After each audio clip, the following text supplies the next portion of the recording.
guys, it's Maiko. Welcome back to my channel, and today we're going to do another unboxing video at sobrang excited ako kasi finally dumating na siya. So, pwede natin patagalin.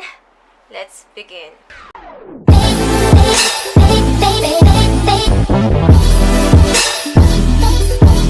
This is the X8i and this is from Canon, guys. Kung feeling nyo first time yung narinig yung X8i, don't worry, ako din. So, if you are wondering what is the EOS X8i, this is the Japanese name for the Rebel series T6i or the 750p. Okay? So, yung tatlong camera na yun, they are literally the same. The same camera. Magkakaiba lang sila ng location kung saan sila minanufacture. So, this is made in Japan. So, the box indicates this camera is made in Japan. So, okay, so finally, i-unbox ko na siya. Kanina ko pa siya tinititigan at hindi lang ako makapag-film dahil medyo wala pa ako sa mood. So, medyo nagpahinga pa ako kasi tinapos ko muna yung mga kailangan gawin ngayong araw bago ako mag-unbox para naman hindi ako nagmamadali. By the way, I'm using the Nikon COOLPIX V500 to film. Okay naman siya sa akin. Kaso nga lang, itong Nikon na kasi na to is i-point and shoot. Hindi rin interchangeable yung lens niya. I wanted a camera na pwedeng mag-change ng lens. For more in-depth information about this camera, I will post another video. So, stay tuned for that. Sa ngayon, i-unbox muna natin si Canon EOS X8i. Sobrang complicated ng name niya para sa akin. Parang hirap niyang banggitin. Para siyang name ng Android na, alam mo yun, parang name ng robot. Gusto ko pa talaga siya ina-unbox, guys, kasi gusto ko i-unbox ko siya kasama kayo. So, yun!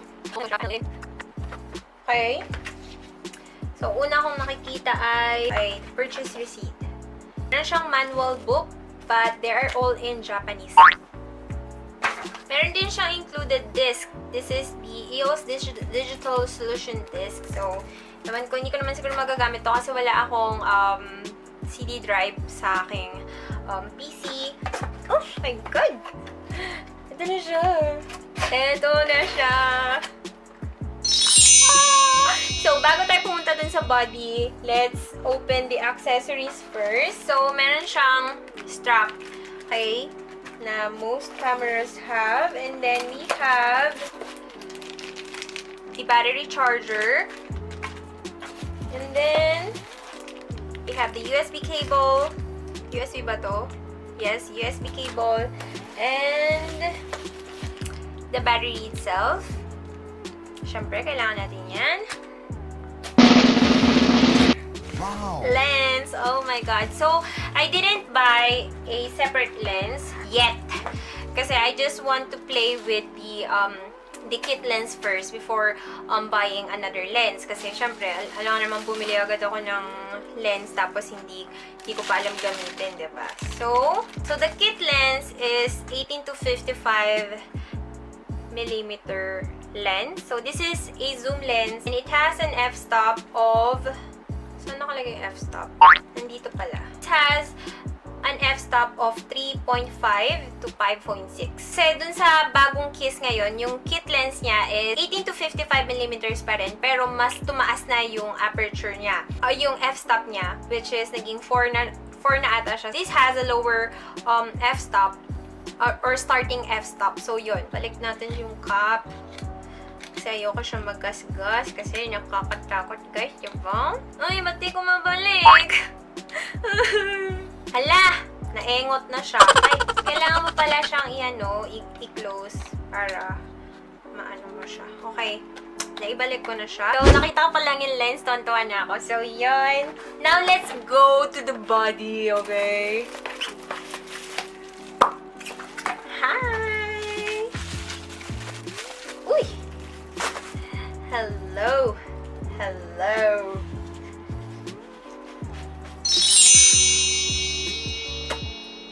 Hi! So, yun. Ala, super lightweight siya. Parang magkasing bigat lang sila nung Nikon ko. Pero, obviously, mas bigger siya. And, yes! Ang gusto ko talaga sa camera is nag-flip yung screen. So, unlike dito sa camera ko, although nagagalaw yung ano niya, yung screen niya, hindi siya na-flip to 180 degrees. So, yun, hanggang 90 degrees lang siya pwede. So, hindi ko talaga nakikita yung sarili ko ngayon. Naglalagay lang ako ng mirror sa likod ko. So, kung napapansin nyo, lagi akong tumitingin sa baba is because tinitingnan ko kung nag-film pa ba yung video ko. It looks so beautiful. Sobrang galing kasi kapag dito yung SD card, hindi ko na kailangan tanggalin sa tripod yung camera, which is great. Kasi itong Nikon ko, kapag nag-film ako, kapag ililipat ko na yung files sa computer, I need to detach it with the tripod. Ako, kung pwede lang sana, mas gusto ko na nasa tripod lang yung camera ko. So, try na natin siyang i-on. Wow! Oh, kailangan i-set yung date. Ang date ngayon? Today is 2月10日. 違う。2月何日だっけ18。そして時間か。Low bat, guys. Thank you! Oh my God, low bat. Okay, so buti na lang bumili ako ng separate battery, diba? So, iwan natin siya ulit. I-attach natin siya. And then, we have the lens. So, this is it, guys, with the lens on. And now, we're going to turn this on. So, I'm now filming with this. And now, I'm just going to flip the camera. And I'm going to see myself. Ah! Oh my God, I love this camera. Grabe!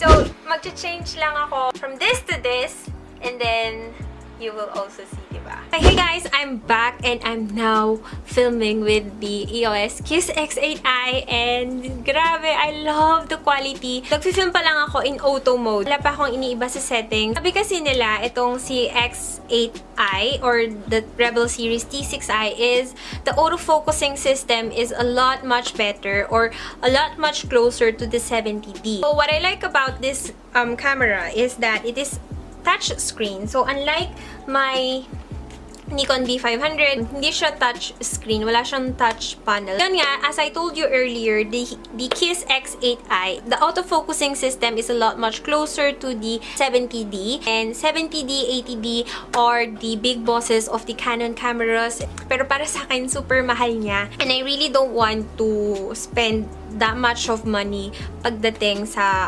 camera. If this camera could give me the same functions and quality, then why not, diba? Ang ganda kasi pag yung mabilis kang mag-zoom, yung hindi mo na antay ng yung ganon, hindi na ako nagsistruggle na maglagay ng mirror sa likod kasi nakikita ko na yung sarili ko, and also pwede ko siyang i-connect sa computer ko to have a live screen. So yun guys, I'm just so happy to have this camera kasi kahit na DSLR siya, I don't have any problems having a big camera with me. Most of my videos are sit-down videos and beauty tutorials and beauty reviews and etc. etc.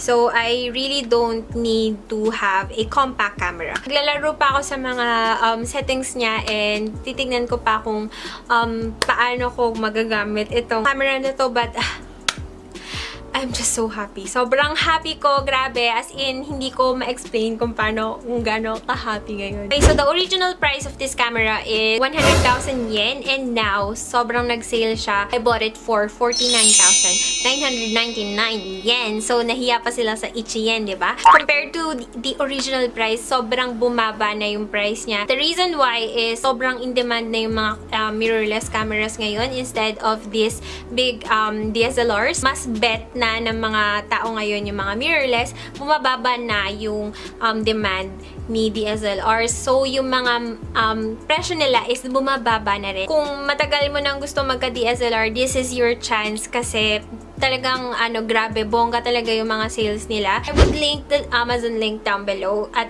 yun nga, sinabi ko na rin to sa last video ko, Amazon Japan ships internationally. So, if you want this camera, I would put the link down below so you can check it out. Or pwede rin naman kayo mag-search in other stores. Hindi lang ako sure kung available siya sa ibang stores. Anyways, I hope you enjoyed this video. If you like this video, please don't forget to thumbs up, and of course, subscribe to my channel if you haven't subscribed yet. So, thank you for watching, guys. I hope to see you on my next video.